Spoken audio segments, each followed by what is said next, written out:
Hello students, my self Sanjay Kumar, chemistry lecturer. आप सभी का केमिस्ट्री अपने अपने चैनल में हार्दिक स्वागत है। तो स्टूडेंट्स, कल हम लोगों ने बात की थी हाइड्रेट्स की अम्लीय प्रकृति के बारे में, उसके कुछ एग्जाम्पल्स भी पढ़ लिए थे। आज हम बात करेंगे, अपनी जो स्टार्टिंग में बात हो रही थी, अपन ने क्या पढ़ा था, जो प्रेरणिक प्रभाव के जो अनुप्रयोग थे, एप्लीकेशन ऑफ इंडक्टिव इफेक्ट। सबसे पहले इसमें पढ़ा था अपने स्टेबिलिटी ऑफ कार्बोकेटाइन और carb anion, stability of intermediate. Second जो अपना था टॉपिक वो था reactivity of alkyl halide. Third जो अपना एप्लीकेशन था वो था रिएक्टिविटी ऑफ कार्बोनाइल्स कंपाउंड। उसके बाद अपने फोर्थ जो एप्लीकेशन था वो अपना था रिएक्टिविटी ऑफ एल्कोहल। उसके बाद फिफ्थ जो एप्लीकेशन थी वो थी acidic nature of hydrogen atom, इसमें हाइड्रेट्स भी आ जाते हैं। सिक्स जो अपनी एप्लीकेशन रहेगी वो रहेगी एसिडिक नेचर कंपाउंड्स की, एसिडिक नेचर कंपाउंड्स। जो सेवंथ अपनी एप्लीकेशन रहेगी वो रहेगी basic nature of compounds.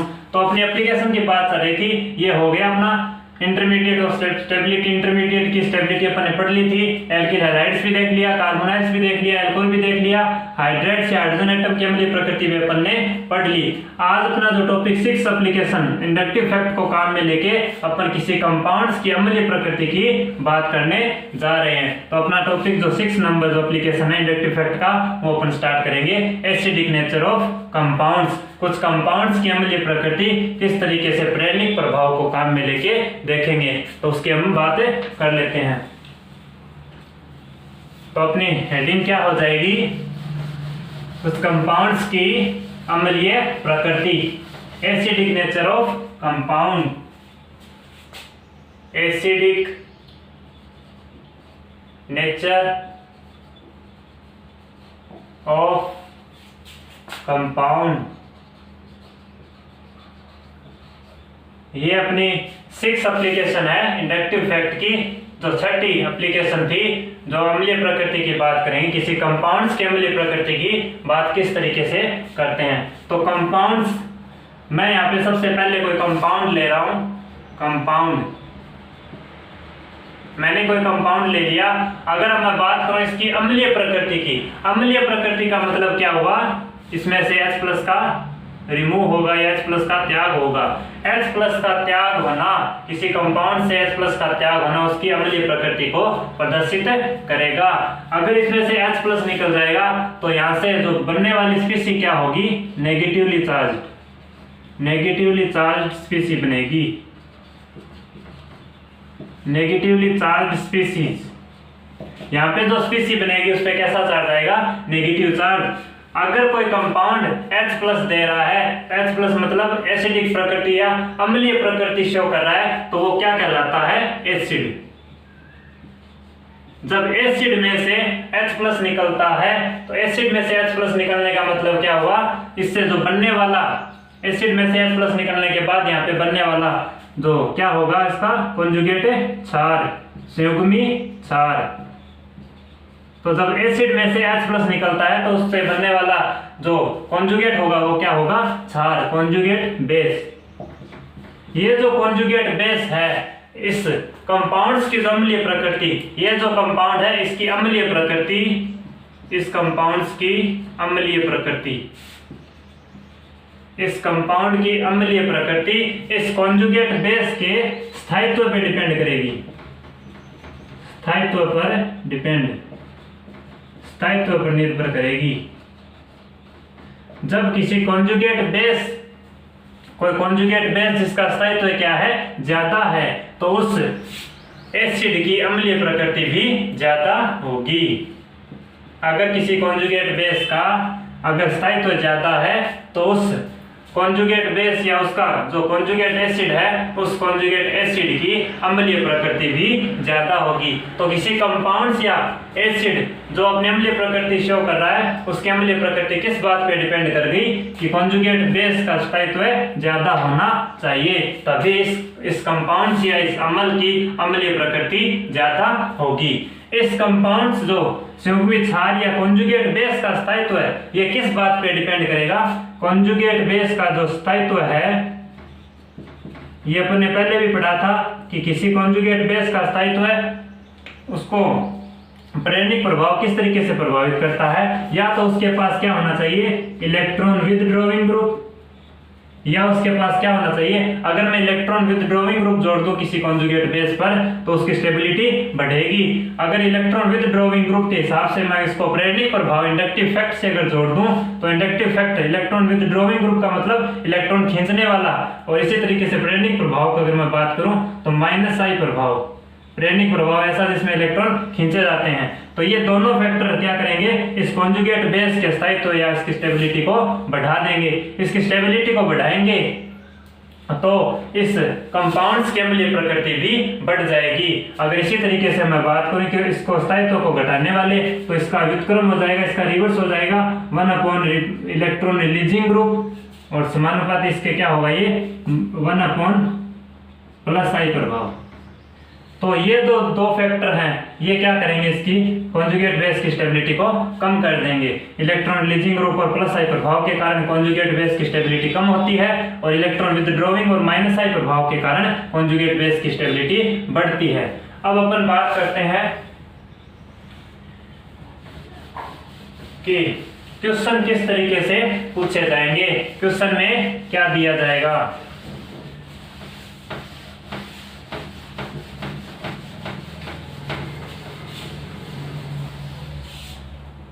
Question जब कोई भी क्वेश्चन, जब किसी को क्वेश्चन में अम्लीय प्रकृति का जिक्र होगा कि किसी को कोई भी कंपाउंड दे देगा, उसमें ये पूछेगा कि अम्लीय प्रकृति बताओ।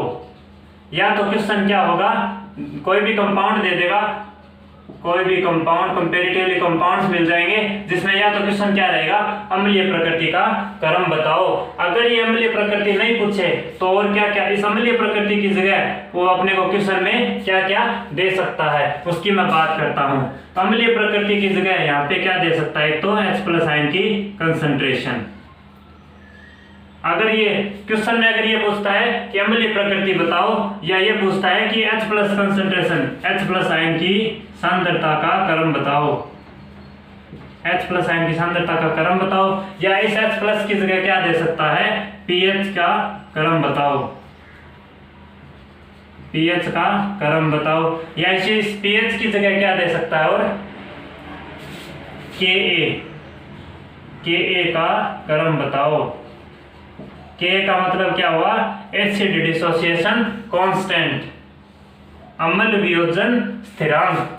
इसी तरीके से ये बात करेगा Kb का क्रम बताओ,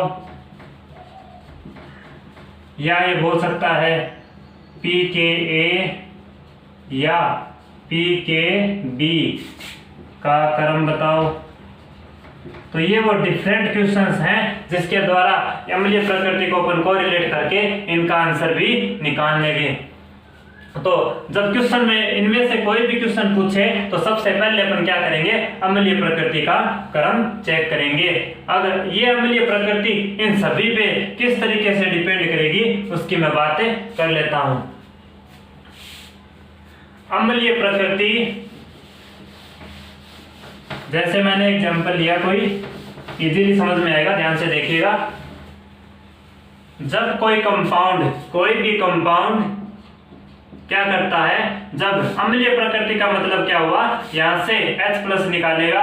H+ निकालने का मतलब यहाँ पे जो कंसंट्रेशन ऑफ H+ आयन यहाँ पे बढ़ती जाएगी।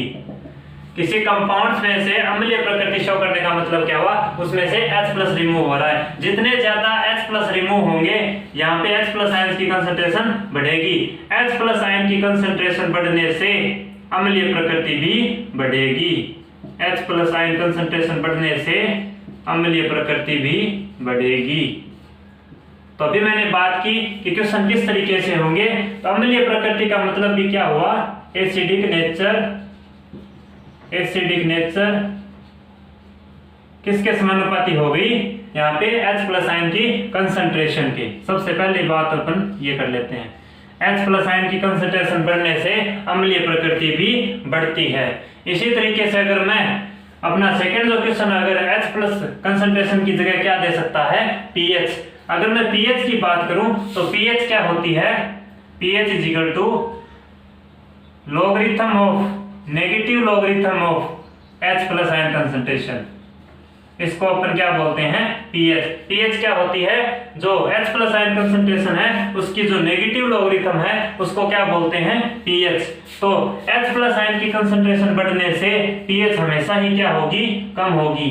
H प्लस आयन कंसंट्रेशन बढ़ने से pH कम होगी। अगर ये H प्लस आयन कंसंट्रेशन कम हो रही है तो ये pH क्या होगी, बढ़ेगी। इसी तरीके से अगर मैं यहाँ पे बात करूं, H प्लस आयन की कंसंट्रेशन बढ़ने से अम्लीय प्रकृति बढ़ेगी। इसी तरीके से H प्लस आयन कंसंट्रेशन बढ़ने से pH पे क्या प्रभाव पड़ेगा, कम होगी। मतलब क्या हुआ यहाँ पे, ये एक दूसरे के रिवर्स होंगी। तो यहाँ पे H प्लस कंसंट्रेशन अगर बढ़ती है तो pH क्या होगी, कम होगी। pH कम होने से अम्लीय प्रकृति बढ़ेगी। ये इसमें बेसिक डिफरेंस हो गया कि H प्लस आयन कंसंट्रेशन बढ़ने से अम्लीय प्रकृति बढ़ेगी और pH आयन की कंसंट्रेशन pH यहाँ पे कम होगी, कम होने से अम्लीय प्रकृति बढ़ेगी। इसी तरीके से अगर मैं बात करूं Ka और Kb, Ka and Kb, K का मतलब क्या हुआ, एसिड के लिए, एसिड के लिए डिसोसिएशन कांस्टेंट। एसिड का मतलब क्या हुआ, मैंने कोई एग्जांपल लिया जैसे Ha, डिसोसिएशन का मतलब डिसोसिएट होगा किससे, वाटर मॉलिक्यूल्स। इसके द्वारा जब ये डिसोसिएट होगा तो क्या बनेगा, H3O positive plus A minus. तो ये क्या है, एसिड, और ये क्या है, कॉन्जुगेट बेस। यहाँ पे जो कांस्टेंट काम में लेते हैं उसको क्या बोलते हैं, एसिड डिसोसिएशन कांस्टेंट। ये इस तरीके से काम आता है। इसकी चर्चा हम करेंगे आयनिक इक्विलिब्रियम, वहां पे ये कंप्लीटली इसको डिफाइन करेंगे। कि अभी तो इतना समझा देता हूं कि ये क्या है, एसिड डिसोसिएशन कांस्टेंट Ka। अपन आयनिक सामने में इसको पढ़ लेंगे। तो अभी मैं बात कर रहा था Ka और इसमें क्या एसिडिक नेचर और Ka में क्या डिफरेंस होता है। इसी तरीके से अगर मैं Ka की जगह बात करूं pKa और Kb की जगह बात करूं pKb, तो जिस तरीके से pH नेगेटिव लॉगरिथम किसकी होती है, H प्लस आयन कंसंट्रेशन की, उसी तरीके से अगर मैं pKa की बात करूं तो ये नेगेटिव ऑफ लॉग Ka, जो Ka है उसकी जो नेगेटिव लॉगरिथम क्या कहलाती है, pKa। अगर इसी तरीके से मैं बात करूं pKb तो नेगेटिव लॉगरिथम ऑफ Kb, तो Kb क्या हो गई, जो pKb क्या हो गई, Kb की नेगेटिव लॉग क्या हो गई, pKb। अपन इसको pH और H प्लस आयन कंसंट्रेशन से भी समझ सकते हैं कि H प्लस आयन की जगह यहाँ पे क्या काम में आ रहा है, Ka Kb। तो अम्लीय प्रकृति, उस अम्लीय प्रकृति ये सिर्फ Ka पे डिपेंड करेगी और क्षारीय प्रकृति वो Kb पे डिपेंड करेगी, जिसको अपन आगे चर्चा करेंगे। तो अभी मैं बात कर रहा था अम्लीय प्रकृति एसिडिक नेचर की, ये किस पे डिपेंड करेगी, Ka का मतलब क्या हुआ, इस H प्लस आयन की जगह क्या आ गया, Ka, और pKa शो कर रहा है। तो इस H प्लस आयन की जगह Ka आने से इस H प्लस के आयन अपने को, अगर इस H प्लस आयन की जगह मैं Ka रख दूं तो ये अम्लीय प्रकृति भी इस Ka के समानुपाती होगी। मतलब Ka की वैल्यू जितनी ज्यादा होगी उसमें अम्लीय प्रकृति उतनी ही ज्यादा होगी। इसी तरीके से अगर मैं बात करूं कि जब H प्लस आयन की कंसंट्रेशन बढ़ी तो pH क्या हुई, कम हुई। इसी तरीके से अगर मैं यहाँ पे Ka की वैल्यू बढ़ा दूं तो यहाँ पे pKa की वैल्यू क्या होगी, कम होगी। तो एक दूसरे के रिवर्स आ जाएंगे। Ka अगर बढ़ता है तो pKa यहाँ पे क्या होगा, कम होगा। तो ये अपना बेसिक डिफरेंस हो गया कि अम्लीय प्रकृति के क्वेश्चन किस तरीके से पूछे जाते हैं, कि क्या प्रभाव पड़ेगा। अगर क्वेश्चन में ये दिया हुआ है कि किसी कंपाउंड्स देके अगर ये पूछता है कि अम्लीय प्रकृति का क्रम बताओ, तब तो कोई दिक्कत ही नहीं है। अगर उसमें ये पूछता है कि H प्लस आयन कंसंट्रेशन का ऑर्डर बताओ, या pH का ऑर्डर बताओ, या Ka का ऑर्डर बताओ, या pKa का ऑर्डर बताओ, तो इसको अपन एक दूसरे से अम्लीय प्रकृति से कोरिलेट करके मैंने समझा दिया। अपने लिए सबसे इजी, क्वेश्चन को सोल्व करना इजी हो जाता है। तो अब अपन बात करेंगे, सबसे पहले मैं इन सभी को एग्जाम्पल से समझाता हूं किस तरीके से क्वेश्चन आते हैं और वो कौन कौन से कंपाउंड है जो अपनी अम्लीय प्रकृति को शो करेंगे। तो सबसे पहले मैं बात कर रहा हूं कंपाउंड से, वो कौन कौन से कंपाउंड्स हैं जो अपनी अम्लीय प्रकृति यहाँ पे शो करेंगे।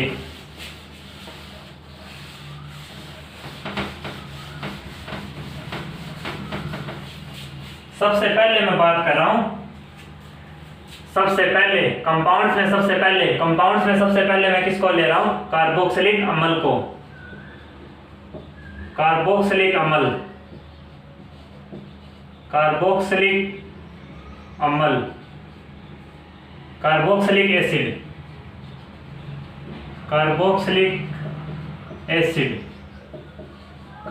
एसिड को सबसे पहले मैं कंपाउंड्स की अम्लीय प्रकृति की बात कर रहा हूं। कार्बोक्सिलिक अम्ल में अम्लीय प्रकृति किस तरीके से शो की जाती है। तो सबसे पहले मैंने क्या लिया, कार्बोक्सिलिक एसिड, COOH। जब ये कंपाउंड अपनी अम्लीय प्रकृति, ये क्या है, कार्बोक्सिलिक अम्ल है, जब ये अपनी अम्लीय प्रकृति को शो करेगा, अम्लीय प्रकृति का मतलब क्या हुआ, यहाँ से H+ का त्याग होगा, यहाँ से H+ रिमूव होगा, यहाँ से जब H+ निकलेगा तो यहाँ पे बनने वाली स्पीसी क्या होगी, नेगेटिव चार्ज स्पीसी। नेगेटिव चार्ज स्पीसी का मतलब क्या हुआ, RC+O-, ये नेगेटिव चार्ज स्पीसी, ये क्या है, अम्ल। किसी अम्ल में से H+ जाने से बनने वाला इसका जो कॉन्जुगेट होगा वो क्या होगा, क्षार होगा। मतलब क्या हुआ, ये क्या हुआ, संयुग्मी क्षार कॉन्जुगेट बेस। इस एसिड कार्बोक्सिलिक अम्ल की जो अम्लीय प्रकृति है वो इस कॉन्जुगेट बेस के स्थायित्व पे डिपेंड करेगी, इसके स्थायित्व पे डिपेंड करेगी। स्थायित्व, अगर इस कॉन्जुगेट बेस का स्थायित्व जितना ज्यादा है तो इस अम्ल की अम्लीय प्रकृति भी ज्यादा होगी। तो अब बात आती है इस कॉन्जुगेट बेस का स्थायित्व किस तरीके से बढ़ेगा। कॉन्जुगेट बेस की जो स्थायित्व है, जो उसकी स्टेबिलिटी है, कॉन्जुगेट बेस का स्थायित्व किस बात पे डिपेंड करेगा। अभी मैंने बताया था, अगर इसके पास इलेक्ट्रॉन विथड्रॉइंग ग्रुप है या इसको मैं प्रेरणिक प्रभाव से जोड़ूं तो इलेक्ट्रॉन खींचने वाला या -I, ये दोनों फैक्टर क्या करेंगे, इस कॉन्जुगेट बेस के स्थायित्व को बढ़ा देंगे। इसके कॉन्जुगेट बेस को स्थायित्व को बढ़ाने से इस जो कार्बोक्सिलिक अम्ल की अम्लीय प्रकृति भी यहाँ पे बढ़ जाएगी। अब अपन बात करते हैं किस तरीके से ये प्रेरणिक प्रभाव को काम में लेके अपन कार्बोक्सिलिक अम्ल की अम्लीय प्रकृति कम होती है या बढ़ती है, उसके एक दूसरे के सापेक्ष एग्जाम्पल से बात करेंगे जिससे अपने को इजीली समझ आ जाएगा। तो मैं इस बात को एग्जाम्पल से समझाऊंगा, कुछ एग्जाम्पल ले लेता हूं जिसमें इजीली समझ आ जाएगा।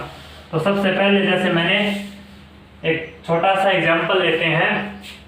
एग्जाम्पल जैसे मैंने बात की HC+O-OH, इसी तरीके से CH3C+O-OH, इसी तरीके से CH2C+O-OH,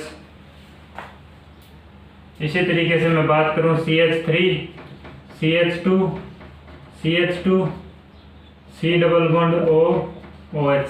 ये मैंने एक एग्जाम्पल लिया। अपने को ये पूछ ले किसमें अम्लीय प्रकृति का क्रम बताओ, अम्लीय प्रकृति का क्रम बताओ, अम्लीय प्रकृति का क्रम बताओ, किसकी ज्यादा होगी किसकी कम होगी। तो मैंने क्या कहा, जब किसी कंपाउंड्स की, जो अपने को कंपाउंड्स दिए गए हैं उस कंपाउंड की अम्लीय प्रकृति के बारे में बात करनी हो तो सबसे पहले इसमें से क्या निकाल देंगे, H+ रिमूव कर देंगे, H+ यहाँ से रिमूव कर देंगे, -H+, यहाँ से भी -H+।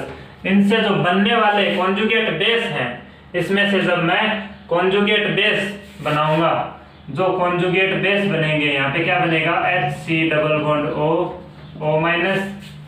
CH3C+O-O-, CH3CH2C+O-O-, इसी तरीके से CH3CH2C+O-O-। ये क्या बन गए, conjugate base.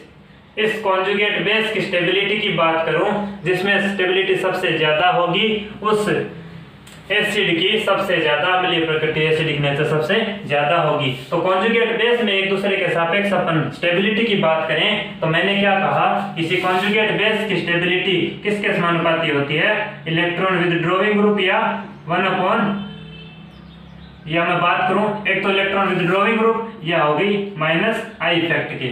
Minus I effect और इलेक्ट्रॉन विथड्रॉइंग ग्रुप ये दोनों फैक्टर क्या करते हैं, इस कॉन्जुगेट बेस की स्टेबिलिटी को बढ़ाते हैं। तो इनमें मैं अगर बात करूं इंडक्टिव इफेक्ट, प्रेरक प्रभाव को काम में लेके एग्जांपल किस तरीके से सॉल्व होगा। तो अगर मैं बात करूं यहाँ पे क्या है, एक हाइड्रोजन, यहाँ पे क्या है CH3, कॉमन क्या है यहाँ पे C double bond O minus, C double bond O minus, C double bond O minus. तो अपने को चेक क्या करना है कि यहाँ पे डिफरेंट एटम क्या है, डिफरेंट ग्रुप क्या है, H, यहाँ पे CH3, यहाँ पे CH3 CH2, यहाँ पे CH3 CH2 CH2। अगर मैं बात करूं H के प्रेरणिक प्रभाव को, क्योंकि यहाँ पे क्या प्रेरणिक प्रभाव को काम में लेकर अम्लीय प्रकृति को चेक कर रहे हैं, तो प्रेरणिक प्रभाव H का कोई भी प्रेरणिक प्रभाव नहीं लगता, कोई प्रेरणिक प्रभाव नहीं, इंडक्टिव इफेक्ट यहाँ पे नहीं लगेगा। CH3 का कौन सा प्रभाव लगता है, CH3 का हमेशा ही एल्किल ग्रुप का प्लस आई प्रभाव लगता है। यहाँ पे CH3 CH2 का इसके कंपेरेटिवली यहाँ पे CH3 CH2 ग्रुप है तो प्लस आई प्रभाव थोड़ा यहाँ पे ज्यादा होगा। इसी तरीके से मैं बात करूं CH3 CH2 CH2 ये ग्रुप थोड़ा क्या है बड़ा है, जिसके कारण यहाँ पे प्लस आई प्रभाव की जो पार्शियल डिस्प्लेसमेंट ऑफ इलेक्ट्रॉन है उसकी टेंडेंसी क्या हो जाती है और भी ज्यादा हो जाती है। तो मैंने कहा किसी कॉन्जुगेट बेस की स्टेबिलिटी अगर इलेक्ट्रॉन विथड्रॉइंग ग्रुप है या माइनस आई प्रभाव है तो बढ़ेगी, अगर इलेक्ट्रॉन रिलीजिंग ग्रुप है या प्लस आई प्रभाव है तो इलेक्ट्रॉन रिलीजिंग ग्रुप और प्लस आई प्रभाव इस कॉन्जुगेट बेस की स्टेबिलिटी को कम कर देते हैं। तो प्लस आई प्रभाव बढ़ने से इस कॉन्जुगेट बेस की स्टेबिलिटी क्या हो जाती है, कॉन्जुगेट बेस की स्टेबिलिटी कम हो जाती है। तो ये दोनों फैक्टर क्या करते हैं, इस कॉन्जुगेट बेस की स्टेबिलिटी को कम कर देते हैं। तो अगर इनमें मैं बात करूं सबसे ज्यादा प्लस आई प्रभाव, जिसका सबसे ज्यादा प्लस आई प्रभाव होगा उस कॉन्जुगेट बेस की स्टेबिलिटी कम होगी। तो सबसे ज्यादा प्लस आई प्रभाव किसमें है, इस कंपाउंड में, इस कॉन्जुगेट बेस में सबसे ज्यादा प्लस आई प्रभाव है। तो इसकी जो कॉन्जुगेट बेस की स्टेबिलिटी क्या होगी, यहाँ पे सबसे कम होगी। अगर इस कॉन्जुगेट बेस की स्टेबिलिटी कम हो गई, स्टेबिलिटी कम होने से इसकी जो एसिडिक नेचर है वो भी कम हो जाएगी। तो अगर इनमें इन कंपाउंड्स में अगर मैं बात करूं तो इस कंपाउंड्स की, इस जो ये कॉन्जुगेट बेस है इसकी स्टेबिलिटी सबसे कम है। इसकी स्टेबिलिटी कम होने से इसकी अम्लीय प्रकृति भी कम हो जाएगी। तो अपना ये ऑर्डर हो गया कि सबसे ज्यादा जो अम्लीय प्रकृति वो किसकी हो गई, इस फॉर्मिक एसिड की, उसके बाद एसिटिक एसिड, उसके बाद इसके डेरिवेटिव्स की। तो अपने प्रेरणिक प्रभाव को काम में लेके इस कार्बोक्सिलिक अम्ल की अम्लीय प्रकृति की बात की। इसी तरीके से अगर मैं और भी एग्जांपल ले सकता हूं, जैसे ये बिल्कुल सिंपल क्वेश्चंस हैं जो बहुत बार एग्जाम में पूछे जाते हैं, इनकी बिल्कुल सिंपल ट्रिक होती है, ये बहुत इजीली समझ में आएगा। अब अपन और एग्जांपल्स की बात करेंगे। जैसे मैंने एग्जांपल लिया, मैंने कोई एग्जांपल लिया जैसे C double bond O OH CH2 CH3। इसी तरीके से मैंने एग्जांपल लिया C double bond O OH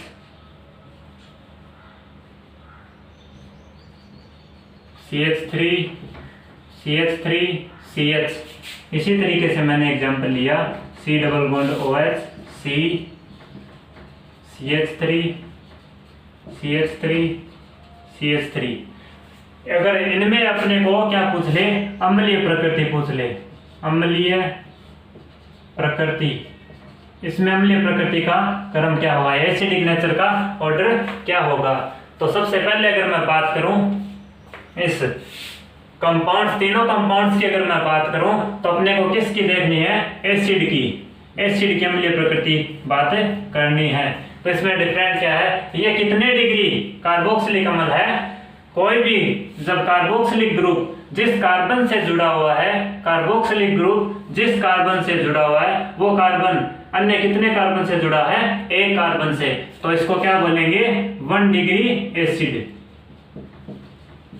जब कोई भी कार्बोक्सिलिक ग्रुप किसी कार्बन से जुड़ा हुआ है वो कार्बन अन्य कितने कार्बन से जुड़ा हुआ है, 2, इसका मतलब क्या हुआ, ये 2 डिग्री एसिड है। अगर कोई कार्बोक्सिलिक ग्रुप किसी कार्बन से जुड़ा हुआ है वो कार्बन अन्य कितने कार्बन से जुड़ा हुआ है, यहाँ पे 3, तो इसका मतलब ये क्या है, 3 डिग्री एसिड।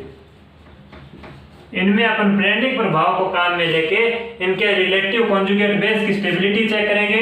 कॉन्जुगेट बेस की स्टेबिलिटी अगर ज्यादा है तो उस कंपाउंड या उस एसिड की अम्लीय प्रकृति भी ज्यादा होगी। तो मैंने क्या कहा था, किसी कॉन्जुगेट बेस की स्टेबिलिटी इस बात पे डिपेंड करेगी कि उसके पास इलेक्ट्रॉन विथड्रॉइंग ग्रुप होने चाहिए और -I प्रभाव होना चाहिए, और इलेक्ट्रॉन रिलीजिंग ग्रुप इसकी स्टेबिलिटी को क्या करेंगे, कम करेंगे, और इसको 1/+I मतलब क्या हुआ, यहाँ पे जो +I प्रभाव है इस कॉन्जुगेट बेस की स्टेबिलिटी को, अगर ये +I प्रभाव बढ़ेगा तो कॉन्जुगेट बेस की स्टेबिलिटी भी कम होगी। तो मैंने कहा ये जो फैक्टर्स हैं ये किस तरीके से इसको प्रभावित करेंगे, यहाँ पे चेक करते हैं। CH3CH2 ये जो एल्किल ग्रुप है इसका पार्शियल डिस्प्लेसमेंट, ये मतलब क्या होगा, इलेक्ट्रॉन्स का डिस्प्लेसमेंट होगा इसकी तरफ। यहाँ पे अगर मैं बात करूँ 2 CH3 ग्रुप है, 2 CH3 का +I लगेगा, यहाँ पे क्या है +I, यहाँ पे 2 CH3 का +I लगेगा, मतलब इलेक्ट्रॉन्स का डिस्प्लेसमेंट यहाँ पे ज्यादा होगा, और यहाँ पे 3 CH3 ग्रुप है तो इनका +I क्या लगेगा, और भी ज्यादा लगेगा। डिस्प्लेसमेंट ऑफ इलेक्ट्रॉन्स यहाँ पे सिग्मा इलेक्ट्रॉन्स का ज्यादा होगा, यहाँ पे इलेक्ट्रॉन्स का जितना ज्यादा डिस्प्लेसमेंट होगा तो यहाँ से H+ रिमूव होना मुश्किल हो जाता है, क्योंकि इससे बनने वाला जो कॉन्जुगेट बेस है +I प्रभाव बढ़ने से, यहाँ पे +I सबसे ज्यादा है कंपैरेटिवली, अगर यहाँ पे +I बढ़ गया तो कॉन्जुगेट बेस की स्टेबिलिटी भी यहाँ पे क्या होगी, कम हो गई। स्टेबिलिटी कम होने से यहाँ पे इसकी क्या है, स्टेबिलिटी कम है, स्टेबिलिटी कम होने का मतलब क्या हुआ, किसी कॉन्जुगेट बेस की अगर स्टेबिलिटी कम है तो उस एसिड की, कॉन्जुगेट बेस की स्टेबिलिटी कम होने से उस एसिड की एसिडिक नेचर भी कम होगी। तो सबसे ज्यादा अगर मैं बात करूं, सबसे ज्यादा जैसे मैंने इस कंपाउंड को फर्स्ट दिया, इसको सेकंड, इसको थर्ड, तो सबसे ज्यादा अगर एसिडिक नेचर की बात करूं जिसमें +I प्रभाव कम होगा उसकी एसिडिक नेचर सबसे ज्यादा होगी। तो सबसे ज्यादा किसकी हुई, फर्स्ट की अम्लीय प्रकृति सबसे ज्यादा, उसके बाद सेकंड, उसके बाद थर्ड, ये अपनी अम्लीय प्रकृति का क्रम हो गया। इस तरीके से क्वेश्चन, अम्लीय प्रकृति के क्वेश्चन एसिड या उसके कंपाउंड्स में अपन काम में लेके उसको सोल्व करते हैं। इसी तरीके से अगर मैं बात करूं एग्जांपल्स की, तो अपन और एग्जांपल देख लेते हैं।